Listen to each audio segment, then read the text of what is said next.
Good morning to all. Here you are given with a question which requires you to find out the annual value of the 5 house properties of Mr. Vasan, which is situated in Chennai for the year 2019-20. And the question is, Mr. Vasan has 5 buildings in Chennai. The details are given below. Annual rent of the first house property is 134. Second house property it is 134, and the third house property it is also it is 146. Fourth house property it is 242. Fifth house property it is 220. The municipal valuation of the first house property is 120. Second house property it is 120. Third house property also it is 120. And the fourth house property 224. Fifth house property 224. Fair rental value 136. Second house property also 136. Third house property is 136. Fourth house property is 234. Fifth house property is again 234. Standard rent for the first house property is 124. Second house property is also 124. And third house property is 140. Fourth house property is 230. And fifth house property it's also 230. Unrealized rent for the first house property it is 4. For the second house property it is 12. And for the third house property it is 10. And for the fourth house property it is unrealized rent is 100. And for the fifth house property the unrealized rent is 80. Loss due to vacancy. For the first house property it is 2, second house property also it is 2, and third house property it's 2, fourth house property is also 2, and for the fifth house property it is 1. Then municipal tax which is 5% of municipal valuation, it's due for the first house property, and it is paid for the second house property. It's again paid for the third house property, and it's due for the fourth house property, and it's paid in the case of fifth house property. You are required to compute the gross annual value of the houses for the assessment year 2021. ഇതാണ് question. ഈ ക്വസ്റ്റ്യനിൽ loss due to vacancy എന്ന് പറയുന്ന ഒരു പുതിയ term ഉണ്ട്. Loss due to vacancy എന്ന് പറഞ്ഞു കഴിഞ്ഞാൽ നമ്മൾ വീട് വാടകയ്ക്ക് കൊടുത്ത വീട് എത്രയും മാസം ഒഴിഞ്ഞു കിടന്നിട്ടുണ്ട്. ചിലപ്പോൾ നമ്മളൊരു 8 months മാത്രമേ വാടകയ്ക്ക് കൊടുത്തിട്ടുണ്ടാവുള്ളൂ. 4 മാസം ഒഴിഞ്ഞു കിടന്നതിന് ശേഷമായിരിക്കാം വാടകയ്ക്ക് കൊടുത്തിട്ടുണ്ടാവുക. അപ്പോൾ 8 മാസത്തെ വാടക നമുക്ക് കിട്ടിയിട്ടുണ്ടാവുള്ളൂ. അതല്ലാന്നുണ്ടെങ്കിൽ ചിലപ്പോൾ നമ്മൾ എൻ്റെ ഇയർ എന്ത് ചെയ്തിട്ടില്ല, വാടകയ്ക്ക് ആളുണ്ടായിരുന്നിരിക്കത്തില്ല. ചിലപ്പോൾ ആ ഇയർ ഫുൾ ആവുന്നതിന് 1-2 മാസം മുന്നേ വീട് വെക്കേറ്റ് ചെയ്തിട്ടുണ്ടായിരിക്കും, അല്ലെങ്കിൽ ഏതെങ്കിലും പീരീഡിൽ അത് വേക്കൻ്റ് ആയിട്ട് കിടന്നിട്ടുണ്ടാകും. ഫുൾ ഇയർ എന്ത് ചെയ്തിട്ടില്ല, വാടക നമുക്ക് കിട്ടിയിട്ടില്ല. അതാണ് ലോസ് ഡ്യൂ ടു വേക്കൻസി കൊണ്ട് ഉദ്ദേശിക്കുന്നത്. അപ്പൊ ഈ ലോസ് ഡ്യൂ ടു വേക്കൻസി ഉള്ള കേസിൽ മാത്രം നമ്മൾ ഗ്രോസ് ആനുവൽ വാല്യൂ കണ്ടുപിടിക്കുന്നത്, അല്ലെങ്കിൽ ആനുവൽ വാല്യൂ കണ്ടുപിടിക്കുന്ന ട്രീറ്റ്മെന്റ് എന്ന് പറയുന്നത്, സാധാരണഗതിയിൽ നമ്മൾ ആനുവൽ വാല്യൂ കാൽക്കുലേറ്റ് ചെയ്യണമെന്നുണ്ടെങ്കിൽ നമ്മൾ എന്താ ചെയ്യാറ്, എക്സ്പെക്റ്റഡ് റെന്റ് എത്രയുണ്ട് നോക്കും. എക്സ്പെക്റ്റഡ് റെന്റിന് നമ്മൾ ആക്ച്വൽ റെന്റ് റിസീവ്ഡുമായിട്ട് കമ്പയർ ചെയ്യും. അതിനകത്ത് വലിയ വാല്യൂ ഏതാണോ അതെടുക്കുന്നു. അതിനകത്തുനിന്ന് municipal tax paid, then unrealised rent, ഈ 2 എലമെന്റ്സ് നമ്മൾ എന്ത് ചെയ്യുന്നു, അതിനകത്തുനിന്ന് കുറയ്ക്കുന്നു. കുറച്ച് കഴിയുമ്പോൾ നമുക്ക് കിട്ടുന്നതാണ് എന്ത്, ആനുവൽ വാല്യൂ എന്ന് പറയുന്നത്. ഗ്രോസ് ആനുവൽ വാല്യൂവിന്റെ കാൽക്കുലേഷൻ എന്ന് പറയുന്നത് നിങ്ങൾക്കറിയാം, എക്സ്പെക്റ്റഡ് റെന്റ് എന്ന് പറയുന്നത് എത്രയാണെന്നുള്ള കണ്ടുപിടിക്കുന്നു. എക്സ്പെക്റ്റഡ് റെന്റ് എന്ന് പറയുന്നത് municipal value or fair rent which or is higher subject to standard rent, അല്ലെങ്കിൽ സ്റ്റാൻഡേർഡ് റെന്റുമായിട്ട് തട്ടിച്ച് നോക്കുന്ന സമയത്ത് സ്റ്റാൻഡേർഡ് റെന്റിനെക്കാട്ടി കുറവായിട്ടുള്ള എമൗണ്ട് ഏതാണോ അതായിരിക്കും നമ്മൾ എടുക്കുക എന്ന് പറയുന്നത്. അതാണ് എക്സ്പെക്റ്റഡ് റെന്റ്. റെന്റ് റിസീവ്ഡ് എത്രയാണോ, അല്ലെങ്കിൽ റിസീവബിൾ എത്രയാണോ അതുമായിട്ട് തട്ടിച്ച് നോക്കുന്നു. അതിൽ ഗ്രേറ്റർ വാല്യൂ ഏതാണോ അതാണ് ഗ്രോസ് ആനുവൽ വാല്യൂ. അതിനകത്തുനിന്ന് അൺറിയലൈസ്ഡ് റെന്റ് അതുപോലെ തന്നെ മുനിസിപ്പൽ ടാക്സ് പെയ്ഡ് കുറയ്ക്കുക എന്നുള്ളതാണ് സാധാരണ കേസിൽ നമ്മൾ ചെയ്യാറുള്ളത്. പക്ഷേ ഇവിടെ ഈ ലോസ് ഡ്യൂ ടു വേക്കൻസി എന്ന് പറയുന്ന ഒരു ഐറ്റം കൂടെ വരികയാണ്. അതോടൊപ്പം അൺറിയലൈസ്ഡ് റെന്റും കൂടെ ഉണ്ട് എന്നുണ്ടെങ്കിൽ സാധാരണ ചെയ്യുന്നതിനകത്തുനിന്ന് വ്യത്യസ്തമായിട്ട് ചെയ്യേണ്ടത് എന്താണെന്ന് വെച്ച് കഴിഞ്ഞാൽ, expected rent as it is നമ്മൾ കാണുന്ന പോലെ തന്നെ കാണുക. Municipal value or fair rent which or is higher subject to standard rent. അതിനുശേഷം ആക്ച്വൽ റെന്റുമായിട്ട് കമ്പയർ ചെയ്യുക. അതിനകത്ത് ഹയസ്റ്റ് ഏതാന്നുള്ളത് ആണ് എന്ത് ചെയ്യേണ്ടത്, നോക്കേണ്ടത്. അപ്പൊ ആക്ച്വൽ റെന്റ് കമ്പയർ ചെയ്യുന്ന സമയത്ത് actual rent received minus unrealised rent, actual rent received less unrealised rent. അത് എത്രയാണെന്നുള്ളത് നോക്കുക. ആ എമൗണ്ടുമായിട്ട് തട്ടിച്ച് നോക്കണം ഏത് എക്സ്പെക്റ്റഡ് റെന്റിന്. അതിനകത്ത് വലുത് ഏതാണോ അതെടുക്കുക. ഓക്കെ, അതിനുശേഷം മാത്രം എന്ത് ചെയ്യുക, ലോസ് ഡ്യൂ ടു വേക്കൻസി എന്ന് പറയുന്നത് എത്രയാണോ അത് എന്ത് ചെയ്യുക, കുറയ്ക്കുക. അപ്പൊ കിട്ടുന്നതായിരിക്കും എന്ത്, ഗ്രോസ് ആനുവൽ വാല്യൂ എന്ന് പറയുന്നത്. ഓക്കെ, മനസ്സിലായെന്ന് കരുതുന്നു. അതായത് municipal valuation or fair rental value, whichever is higher, then compare it with the standard value, standard rent, take the lowest, that will be the expected rent or reasonable rent. Okay, ഈ expected rent അല്ലെങ്കിൽ reasonable റെന്റിനെ നമ്മൾ ഇനി സാധാരണ തട്ടിച്ച് നോക്കാനുള്ള എന്താണ്, actual rent received അല്ലെങ്കിൽ receivable എന്ന് പറയുന്ന ഐറ്റം ആണ്. അതിനകത്ത് ഈ ലോസ് ഡ്യൂ ടു വേക്കൻസി ഉള്ള കേസ് ആണെങ്കിൽ മാത്രം ആക്ച്വൽ റെന്റ് റിസീവ്ഡിനകത്തു നിന്ന് അൺറിയലൈസ്ഡ് റെന്റ് ഇഫ് എനി എന്ന് പറഞ്ഞിട്ടുണ്ട് ഉണ്ടെന്നുണ്ടെങ്കിൽ നമ്മൾ എന്ത് ചെയ്യുക, actual rent minus unrealised rent less ചെയ്യുക. ആ കിട്ടുന്ന റിസൾട്ടന്റ് ഫിഗർ എത്രയാണോ അതിനെ വേണം നമ്മൾ എന്ത് ചെയ്യാനായിട്ട്, എക്സ്പെക്റ്റഡ് റെന്റ് എത്രയോ അതുമായിട്ട് കമ്പയർ ചെയ്യുക. ഇതിനകത്തെ ഹയസ്റ്റിനെയാണ് നമ്മൾ എന്ത് ചെയ്യുന്നത്, ഗ്രോസ് ആനുവൽ വാല്യൂവിന് കൺസിഡർ ചെയ്യുക. ഇതിനകത്തുനിന്ന് നമ്മൾ ഇനി ലോസ് ഡ്യൂ ടു വേക്കൻസി എത്ര ഉണ്ട് എന്നുണ്ടെങ്കിൽ അത് കുറയ്ക്കുമ്പോൾ കിട്ടുന്ന എമൗണ്ട് ആണ് എന്ത്, ഗ്രോസ് ആനുവൽ വാല്യൂ എന്ന് പറയുന്നത്. ഓക്കെ അല്ലേ?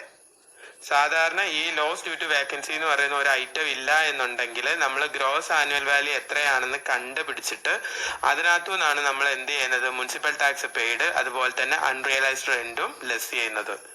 ഇവിടെ അതിന് മുന്നേ തന്നെ എന്ത് ചെയ്യുന്നുണ്ട്, ആക്ച്വൽ റെന്റ് റിസീവ്ഡിനകത്തു നിന്ന് നമ്മൾ എന്ത് ചെയ്യുന്നുണ്ട്, അൺറിയലൈസ്ഡ് റെന്റ് കുറയ്ക്കുന്നുണ്ട്. ആ കുറച്ചിട്ട് കിട്ടുന്ന റിസൾട്ടന്റ് ഫിഗറും എക്സ്പെക്റ്റഡ് റെന്റും കൂടെ കമ്പയർ ചെയ്യുന്നു. അതിനകത്ത് ഹയസ്റ്റ് ഏതാണെന്നുള്ളത് നോക്കുന്നു. അതാണ് നമ്മൾ എന്ത് ചെയ്യുന്നത്, ഗ്രോസ് ആനുവൽ വാല്യൂ ആയിട്ട് കൺസിഡർ ചെയ്യുന്നത്. ആ വാല്യൂവിനകത്തു നിന്ന് വേണം നമ്മൾ എന്ത് ചെയ്യാനായിട്ട്, ലോസ് ഡ്യൂ ടു വേക്കൻസി എന്ന് പറയുന്നത് ഡിഡക്ട് ചെയ്യാനായിട്ട്. ഓക്കെ, അപ്പൊ കിട്ടുന്നതാണ് എക്സാക്ട് ഗ്രോസ് ആനുവൽ വാല്യൂ എന്ന് പറയുന്നത്. പിന്നീട് അതിനകത്തു നിന്നാണ് നമ്മൾ എന്ത് ചെയ്യുന്നത്, മുനിസിപ്പൽ ടാക്സ് പെയ്ഡ് എന്ന് പറയുന്നത് ലെസ് ചെയ്യുന്നത്. അപ്പൊ നമുക്ക് കിട്ടും നെറ്റ് ആനുവൽ വാല്യൂ അല്ലെങ്കിൽ annual value of the house എന്ന് പറയുന്നത്. അപ്പോഴാണ് കിട്ടുക. പിന്നീട് ഇനി എന്ത് ചെയ്യണ്ട, അൺറിയലൈസ്ഡ് റെന്റ് കുറയ്ക്കണ്ട. കാര്യം അൺറിയലൈസ്ഡ് റെന്റ് എന്ന് പറയുന്നത് എന്ത് ചെയ്തിട്ടുണ്ട്, ഓൾറെഡി നമ്മൾ കുറച്ചിട്ടുണ്ട്. അപ്പൊ പിന്നെ ഇനി എന്ത് ചെയ്യണ്ട, അൺറിയലൈസ്ഡ് റെന്റ് അത് കുറയ്ക്കേണ്ടതില്ല. ഓക്കെ, ക്വസ്റ്റ്യൻ നോക്കിക്കോളാം. ഫസ്റ്റ് ഹൗസിന്റെ ആനുവൽ റെന്റ് എന്ന് പറയുന്നത് 134, മുനിസിപ്പൽ വാല്യുവേഷൻ എന്ന് പറയുന്ന 120, ഫെയർ റെന്റൽ വാല്യൂ എന്ന് പറയുന്ന 136, സ്റ്റാൻഡേർഡ് റെന്റ് എന്ന് പറയുന്ന 124, അൺറിയലൈസ്ഡ് റെന്റ് എന്ന് പറയുന്നത് 4, ലോസ് ഡ്യൂ ടു വേക്കൻസി എന്ന് പറയുന്നത് 2, ദെൻ മുനിസിപ്പൽ ടാക്സ് എന്ന് പറയുന്നത് 5% of municipal valuation. Municipal tax ബ്രാക്കറ്റിൽ 5% എന്ന് വന്നിട്ടുണ്ടെങ്കിൽ മുനിസിപ്പൽ ടാക്സ് എന്ന് പറയുന്നത് മുനിസിപ്പൽ വാല്യുവേഷൻ മുകളിലായിരിക്കും മുനിസിപ്പൽ ടാക്സ് ഫിക്സ് ചെയ്യുന്നത്. എമൗണ്ട് എത്രയാണെന്ന് കറക്റ്റ് പറഞ്ഞിട്ടില്ല, പെർസെൻറ്റേജ് ആണ് തന്നിരിക്കുന്നതെന്നുണ്ടെങ്കിൽ മുനിസിപ്പൽ വാല്യുവേഷന്റെ പെർസെൻറ്റേജ് ആണ് നോക്കേണ്ടത്. അത് പെയ്ഡ് അല്ല, ഡ്യൂ എന്നാണ് കാണിച്ചിരിക്കുന്നത്. ഇനി നോക്കുക gross annual value net annual value എത്രയാണെന്നുള്ളത് നോക്കാം. അപ്പോൾ മുനിസിപ്പൽ വാല്യൂ എന്ന് പറയുന്നത് 120, ആദ്യം എക്സ്പെക്റ്റഡ് റെന്റ് കാണണമല്ലോ, 120 ആണ് municipal value.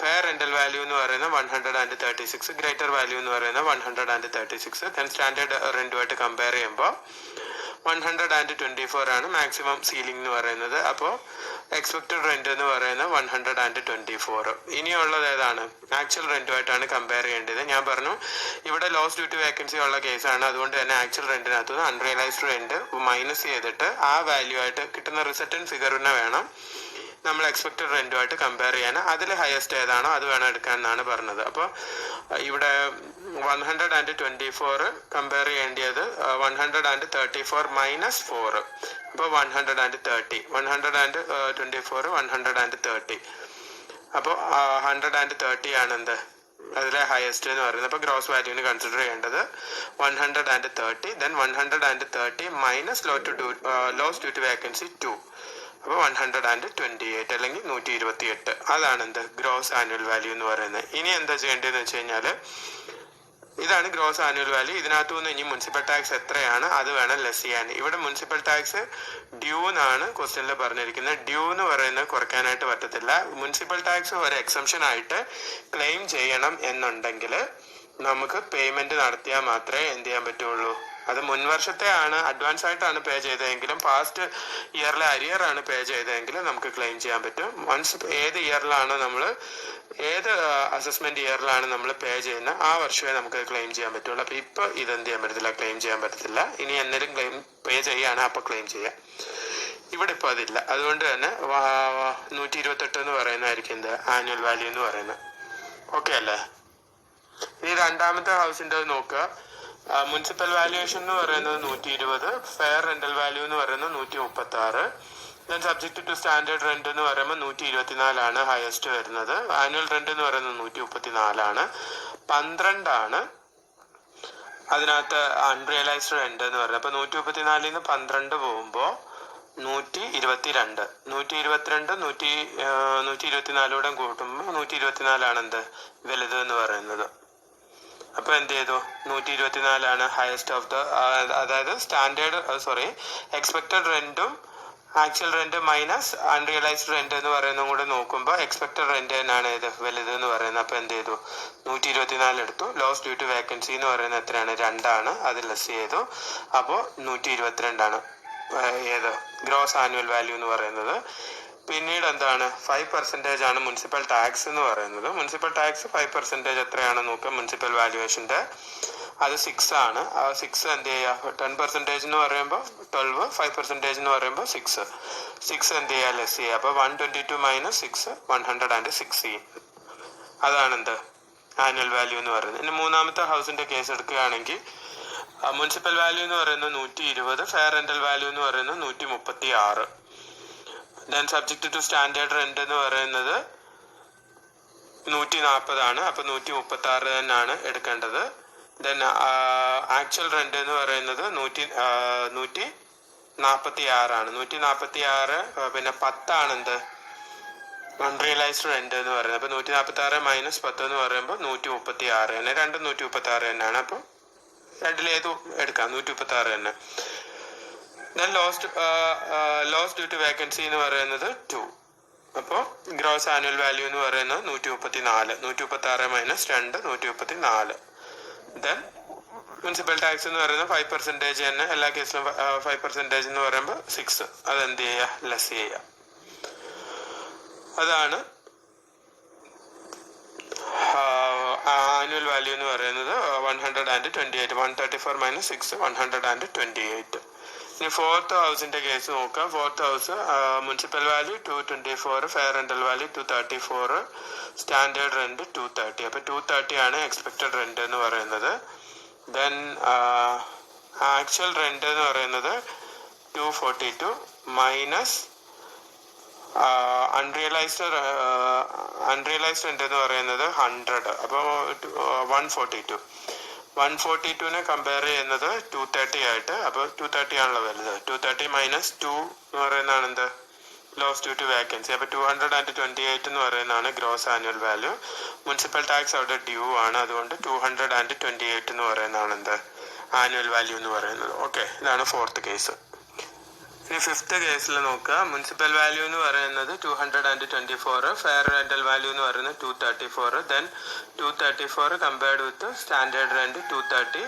230 is the expected rent. Then compare it with the actual rent or annual rent received or receivable minus unrealized rent 80. 220 - 80 140. അപ്പോൾ 140 must be compared with the 230 and the highest of this will be 230. Then 230 will be the gross annual value. Then less loss due to vacancy, that is 1. Then 229 will be അല്ലെങ്കിൽ 229 ആണ് gross annual value എന്ന് പറയുന്നത്. Then municipal tax എന്ന് പറയുന്നത് 5% ആണ്. 5% of the municipal valuation. Municipal valuation എന്ന് പറയുന്നത് ഈ കേസിൽ 224 ആണ്. 224ന്റെ 5% എന്ന് പറയുമ്പോൾ 11.2 ആണ്. അപ്പോൾ 11.2 എന്ത് ചെയ്യുക, ഗ്രോസ് ആനുവൽ വാല്യൂനകത്തുനിന്ന് ലെസ് ചെയ്യുക. Then annual value will be 217.8. 217.8 എന്നുള്ളതാണ് ആനുവൽ വാല്യൂ എന്ന് പറയുന്നത്. ഓക്കെ അല്ലേ? ഒന്നുമില്ല, വ്യത്യാസം ഇത്രയേ ഉള്ളൂ. സാധാരണഗതിയിൽ നമ്മളിപ്പോൾ ലോസ്